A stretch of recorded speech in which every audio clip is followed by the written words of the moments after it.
Shalom, eu sou o Pablo Felipe e você está no canal do Aleph Altav. Hoje vamos concluir a segunda porção do Salmo 119, Terrilim, Kuf, Yud, Tet. Neste acróstico nós temos, como já vimos, uma divisão conforme as letras do alfabeto hebraico, 22 porções. A primeira começando com Aleph, como já vimos, a segunda começando sempre as palavras, os versículos, melhor dizendo, com o Bet. E aqui nós vemos de forma bem clara essa formação, e hoje, com o versículo 15 e 16, pretendemos fechar essa segunda parte. Então diz o texto, Beficudeira asirra, ve habita orroteira, berrucoteira hasta achá, lo esca devareira. Pois bem, o texto aqui, você vai perceber uma característica que é a seguinte: nós temos aqui um substantivo, depois nós temos um verbo. A seguir, nós temos na segunda porção do versículo, lembrando que o versículo é dividido por essa pontuaçãozinha aqui. Então, na segunda porção, nós temos aqui o verbo e o substantivo. Vamos perceber essa forma neste versículo, no versículo 16, em outras partes, porque é uma característica, é uma forma de poesia no texto hebraico, bíblico, ok? Pois bem, então diz o texto aqui, bificudeira asirra.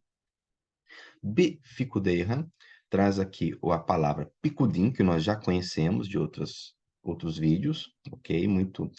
Aparece muito nos Salmos. No 119, por exemplo, aparece 21 vezes. Então, perceba a importância de conhecer bem essa palavrinha. E, normalmente, ela vem com esse sufixo, se referindo à segunda pessoa, ou seja, teus, ok? Então, picudim significa ordens, encargos, preceitos, disposições. Então, teus preceitos, tuas ordens, com esse sufixo.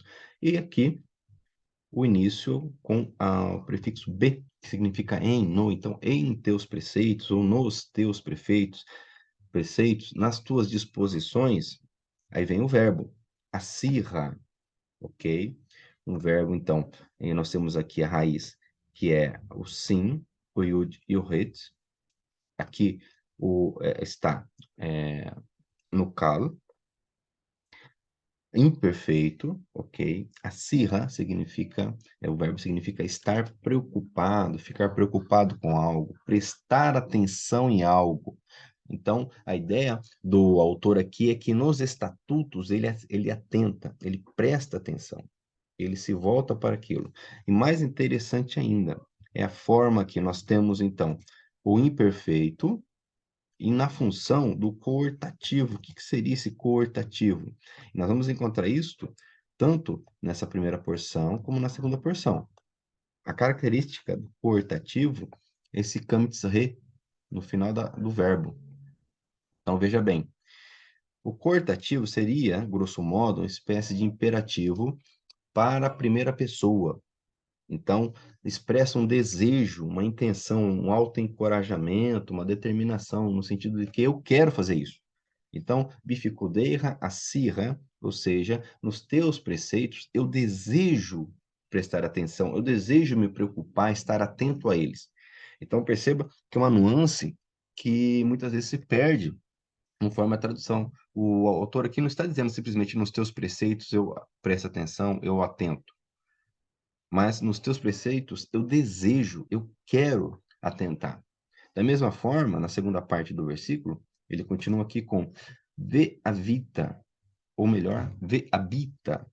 Nós temos o verbo aqui formado por essa raiz, o nun, o bet e o tet, um verbo irregular, uma vez que ele começa com um nun, que normalmente o nun, ele, conforme a conjugação do verbo, ele desaparece. Perceba que o nun não aparece aqui, ó. O que demonstra para nós esse pontinho é justamente que o nun foi assimilado, ele, entre aspas, sumiu, ok? Aqui nós temos esse verbo que significa olhar, mas não é um olhar qualquer, é olhar em direção a alguma coisa, uma direção específica, é procurar com os olhos, ou seja, o autor aqui está dizendo, eu olho mesmo, eu atento, eu estou olhando fixamente, conforme diz, por exemplo, lá no Novo Testamento, olhando fixamente, firmemente para o autor e consumador da nossa fé. É um olhar específico, ok? E aqui está no fio imperfeito, e também está no coortativo, como eu já havia mencionado. Então, expressa esse desejo de realmente olhar, prestar atenção, olhar os olhos. E aqui, no caso, temos um sinônimo, né, que é a característica da poesia, orroterra, a ideia de caminho, um trecho, um comportamento, uma vereda, fazendo um paralelo com os preceitos do Senhor da primeira parte do versículo. Então, nos teus preceitos eu atento e eu olho fixamente para os teus caminhos. Então, a palavra aqui é orar, ok? Orar está no plural, seria orhot, mais o sufixo, nosso companheiro aqui que sempre aparece, eiran. Então, teus caminhos ou tuas veredas, dependendo da tradução, mas a ideia realmente é de algo por onde nós passamos, traduzindo muitas vezes a ideia de comportamento, costume de alguém, né? Lembrando que essa ideia do caminho, do trecho, é muito importante no texto bíblico, a ponto do Senhor Jesus dizer: Eu sou o caminho, a verdade e a vida. No versículo 16, nós temos a seguinte frase: Berrucoteira astachá lo escar de vareja. Então, termina esse trecho é, que justamente ele inicia com aquela pergunta: como guardará o jovem o seu caminho? Como o jovem guardará puro o seu caminho?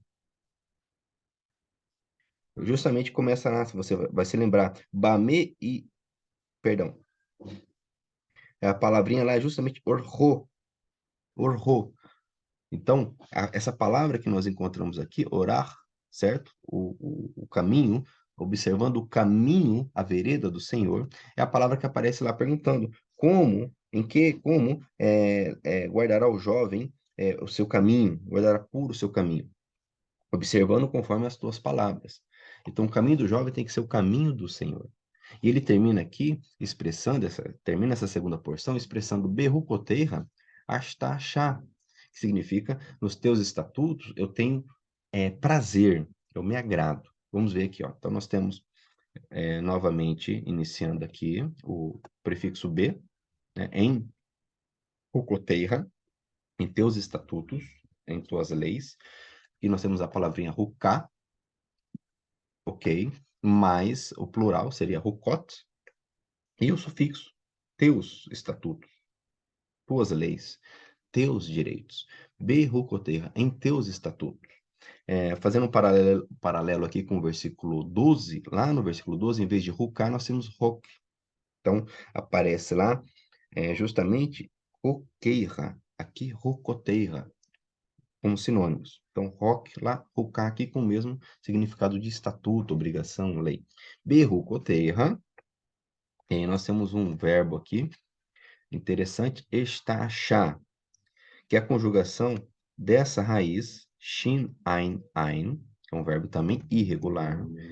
E nós temos aqui o itipalpel, que está no imperfeito. É uma forma rara do verbo, ok? Tanto que é a única ocorrência desta forma, dessa raiz em toda a Bíblia hebraica.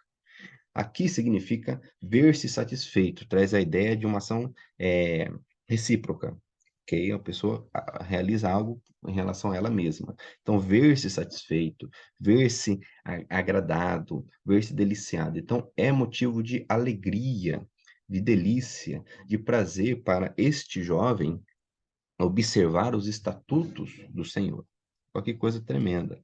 E a segunda parte do versículo 16, já concluindo aqui a análise desses dois versículos, lembrando que é importante você nos dar um feedback com os comentários, curtir o vídeo, se inscrever em nosso canal. Então diz aqui lo, esca, lo é o advérbio não, muito conhecido nosso, e aqui nós temos o verbo esquecer, charrar, charrar. Não esquecerei.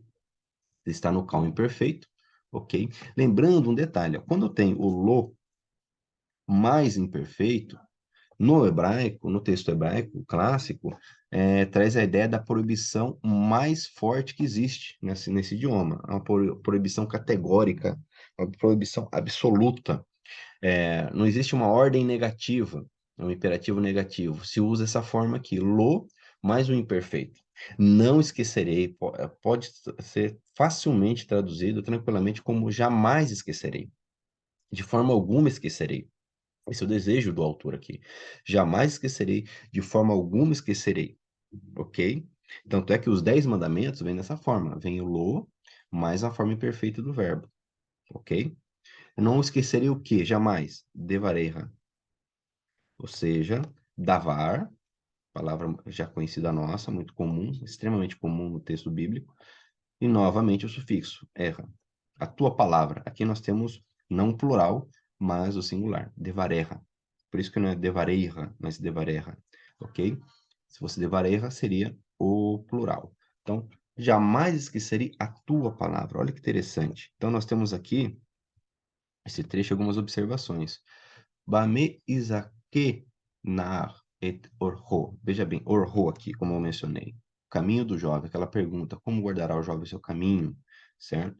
É a mesma palavrinha que nós encontramos aqui, agora se referindo não ao caminho do jovem, né? Mas o caminho do Senhor. Ou seja, olhando atentamente, habita, olhando atentamente o caminho do Senhor, ok? Então, com isso, nós concluímos a segunda porção do Salmo 119, Terrilim Kuf Yud Tet. Assim que possível, nós vamos começar a terceira porção, começando agora com o Gimel, a terceira letra do alfabeto hebraico. Aqui nós temos a bibliografia que eu tenho utilizado, né, na preparação desses vídeos. E, novamente, eu digo, se inscreva, curta, compartilhe. O seu comentário é de extrema importância para nós. Eu agradeço desde já e até o nosso próximo vídeo.